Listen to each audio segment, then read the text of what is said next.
Coincé, pas cool, prude, homasse, mijauré, Sainte-Nitouche, garçon manqué.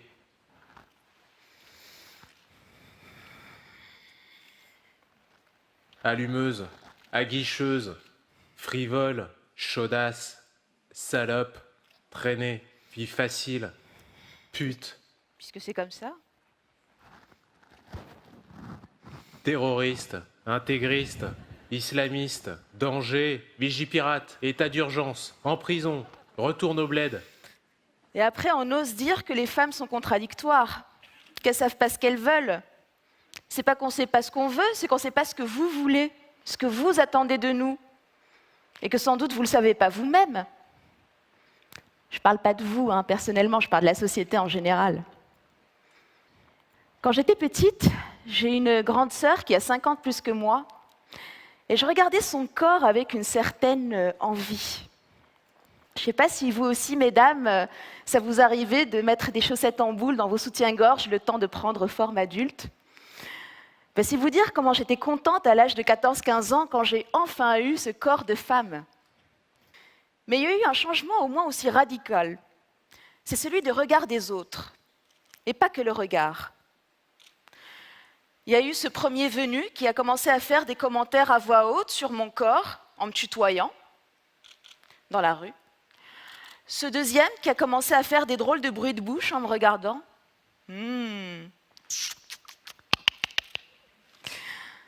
Un autre qui s'est approché de très près, m'a pris le bras, en fait quelque chose d'extrêmement intrusif et d'incroyablement infantilisant.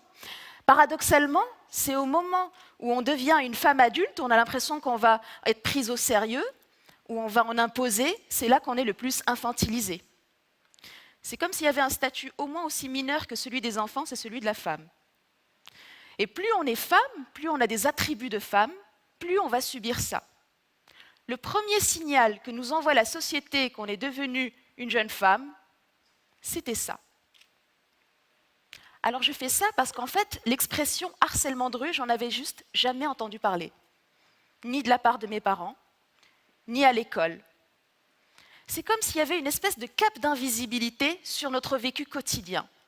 C'était une légende urbaine, un secret de polichinelle. Bon, du coup, j'ai continué à faire avec ça, comme si ça faisait partie de ma vie. Puis bon, ça nous arrive et à chaque fois on survit, donc c'est que ça ne doit pas être si grave. Et voilà, ça a fait partie de ma vie de meuf. Et puis en 2009, je suis allée voir un documentaire de Patrick Jean, La domination masculine. Ce documentaire donne une vision un peu panoramique de comment s'organise la domination patriarcale. Ce soir-là, il y avait le réalisateur, Patrick Jean, et il a dit une phrase un peu bateau dans le débat, c'était « S'il vous plaît, mesdames, rendez-nous service, dites-nous non ». Ce soir-là, j'avais plein d'idées nouvelles qui se bousculaient dans ma tête et j'ai décidé de rentrer chez moi à pied pour y réfléchir. Et là, il y a un taximan qui a ralenti juste à côté de moi et qui me fait « Allez, monte, je te la fais gratos ». Avec ma toute petite voix de l'époque, j'ai répondu « Non merci, ça ira, c'est bon ». Et il a continué à rouler au ralenti à côté de moi en faisant « Allez, fais pas ta mijaurée, monte ». Et en fait, ce qui était en train de monter, c'était ma colère. Donc, je me suis plantée sur mes jambes, je me suis retournée, je lui ai dit « Monsieur, quand une femme dit non, c'est non ». Et je me souviens très bien de sa réponse, c'était « Et ton nom, il ressemble à quoi? À ton cul ?» Et il est parti. Alors, j'ai toujours pas compris sa réponse, mais le plus important, c'était qu'il était parti. Et moi, ce soir-là, je suis rentrée chez moi avec des pas de géant. J'avais 2 ailes comme ça dans le dos. J'avais l'impression d'avoir entendu ma voix d'adulte pour la première fois. Non. Mais des mots, ça ne suffit pas pour faire vivre un concept et pour qu'on comprenne ce qu'on a vécu pendant des années. Et il faudra que j'attende encore 5 ans, 2014, pour que soit créé le collectif Stop harcèlement de rue. Et je ne sais pas vous, mais moi, quand j'ai entendu l'expression harcèlement de rue pour la première fois, je me suis fait oh, c'était donc ça. Et c'est là que j'ai compris à quel point ça a eu un impact énorme dans ma vie. Déjà parce que ça m'est arrivé de façon assez précoce, donc ça a fait passer des messages très vite dans ma tête. des messages assez efficaces, comme pour me dresser en fait aux règles du patriarcat dans la rue. Premier message, l'extérieur c'est dangereux. Attention, petit chaperon rouge, tu ne peux pas traverser le bois tout seul. Donc, pour vous dire comment c'était infantilisant, même à l'âge de 25 ans, de 30 ans, j'étais obligée à la fin d'une soirée d'aller demander à un mec « Tu peux pas me raccompagner, s'il te plaît? Le métro est quand même à 200 mètres et il est 1h du matin, on ne sait pas ce qui peut arriver. » Deuxième message, ton corps en tant que femme est un problème. Il ne va pas arrêter de te poser de problèmes. Être désirable pour une femme, c'est être en danger. Et ça, tu l'intègres très vite. C'est-à-dire que si tu ne respectes pas les codes de beauté, de canon qui existent dans la société, si tu es trop grosse, si tu es poilue, si tu t'habilles pas à la mode, on te fera honte. Mais si tu respectes parfaitement toutes ces règles, si tu es parfaitement désirable, avec la tenue qu'il faut, la morphologie qu'il faut, l'épilation qu'il faut, eh bien on te fera honte quand même, à travers le regard des harceleurs, leurs sifflets, leurs tutoiements, leurs répliques. Alors je vous passe toutes les règles tacites en société patriarcale. On ne croque pas une baguette dans la rue, on ne mange pas une banane, on ne suce pas une glace, bref, on s'habitue et on intègre les règles un petit peu tordues de nos harceleurs. Tout ça, ça a mine de rien des impacts physiques sur notre corps, comme tout harcèlement, le stress, l'adrénaline, la gestion physique de la colère, de la peur. Quand dans la rue on voit un attroupement d'hommes et qu'on ne sait pas comment ça va se passer, ça a aussi un impact ou des effets moraux, le sentiment d'injustice, puis juste après le sentiment d'impuissance, parce que si jamais on répond, ça devient plus violent, donc ça envenime un petit peu la situation, donc on finit plutôt par se taire et par tracer. Et puis on finit aussi par se dire que c'est vrai que les femmes sont inférieures, plus faibles.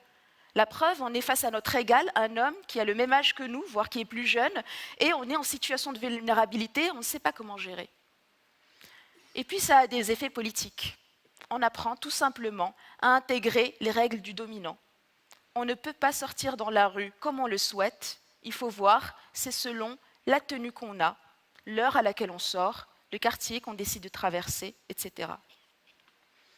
Et le pire, c'est qu'on apprend aussi à se taire face à l'inadmissible.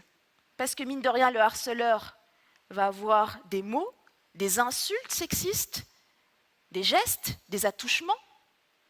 Et on apprend face à l'intolérable à se taire pour ne pas envenimer la situation. Sauf que quand on apprend à se taire dans la rue, on apprend aussi plus tard au boulot, si on a affaire à des harceleurs, parmi nos collègues ou nos supérieurs hiérarchiques, à se taire et à accepter. On a déjà été acclimaté à ça. Même chose dans le foyer, de la part de notre conjoint, par exemple.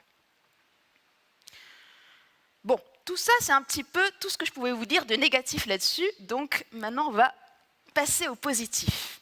Parce que je ne sais pas si vous avez remarqué ces derniers temps, les femmes parlent. Et non seulement elles parlent, mais elles parlent en chœur. Et vous pouvez écrire chœur comme vous le voulez. Je ne sais pas si vous avez été très nombreux à découvrir déjà le mot sororité. Sororité, c'est le lien entre les sœurs. C'est le féminin de fraternité, qui lui est dans le triptyque de la République, sur le fronton de toutes les mairies, tout le monde le connaît depuis sa naissance. Et s'il y en a quelques-uns qui n'ont pas encore entendu ce mot, qu'elles ne culpabilisent pas, c'est normal. Ce n'est pas un mot très connu, ce n'est pas une notion très promue, je dirais même qu'elle est complètement à contre-courant. Les femmes, on nous apprend plutôt à nous juger. Pire, à faire subir à d'autres femmes les jugements qu'on a nous-mêmes subis, pour prendre de la distance, de peur d'être contaminées par ce jugement. Ah ben c'est sûr que si elle est sortie comme ça avec cette robe à 2h du matin, il ne faut pas s'étonner. Quelle idée d'aller négocier son rôle dans un film avec un producteur dans sa chambre d'hôtel, même si c'est lui qui vous a invité là-dedans. Et oui, tous ces jugements, on les a tous subis. Toutes subies, plutôt. Mais depuis ces quelques jours, avec certains hashtags que vous avez entendus, non seulement les femmes parlent, mais soudain elles entrent en empathie avec elles-mêmes.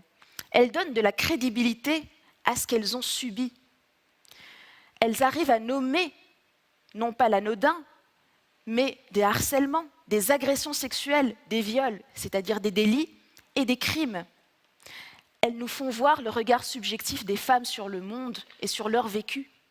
Et d'autres femmes apprennent à lire ces témoignages et à s'y reconnaître et à se dire « mais j'ai vécu exactement la même chose », à identifier que ce qu'elles ont vécu, là aussi, ce n'était pas que des vies de meufs, c'était bien des harcèlements, des agressions, des viols, des délits et des crimes.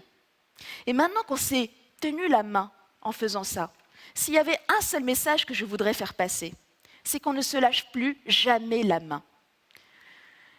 Il y a une philosophe que j'aime beaucoup, Geneviève Fraisse, qui a dit une phrase « L'important dans la domination, c'est l'illisibilité de la domination ». C'est-à-dire que la cape d'invisibilité dont j'ai parlé tout à l'heure, elle n'a pas été posée là par hasard. Tant que chacune de nous témoigne chacune de son côté, en gigotant sous la cape d'invisibilité, c'est très facile de jeter le discrédit sur elle et les isoler. Non mais elle, c'est une mytho, c'est connu. Elle est complètement folle, hein. Tout le monde le sait. Oh, elle se venge de son ex. Mais quand on se tient la main, il faut vraiment nous imaginer comme des antennes connectées. Eh bien, le courant passe, le message n'est plus brouillé, le message est clair, il est lisible. On nous croit, on sent notre force, on sent notre crédibilité. Alors, comme je vous l'ai dit tout à l'heure, la sororité, ce n'est pas une notion très simple. On nous a plutôt appris justement à nous diviser. Et je pense que la première chose à se dire, c'est qu'on devrait apprendre à s'aimer, à s'estimer nous-mêmes, les femmes. S'aimer et s'estimer est hautement politique quand on est une femme.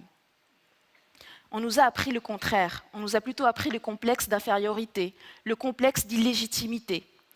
Et puis il faut apprendre à se parler et à échanger entre nous. Rien que le fait de survivre au jour le jour dans une société patriarcale, ça fait toutes de nous des héroïnes, ça fait toutes de nous des warriors. Rien que le fait de traverser l'espace public d'un point A à un point B en ayant évité un harceleur, 2 mains aux fesses, un 06, c'est comme si on était toutes des expertes en géopolitique. Alors si je puis me permettre, mettons cette expertise au pot commun. Parlons-nous les femmes. Et là encore, je n'invente rien. Quand je dis « soyons sœurs pour ne plus être seules », il y avait déjà un hymne dans les années 70 du mouvement de libération des femmes qui le disait. « Seules dans notre malheur les femmes, l'une de l'autre ignorées, ils nous ont divisées les femmes et de nos sœurs séparées. Le temps de la colère les femmes, notre temps est arrivé. Connaissons notre force les femmes, découvrons-nous des milliers. Reconnaissons-nous les femmes, parlons-nous, regardons-nous. Ensemble on nous opprime les femmes, ensemble révoltons-nous. »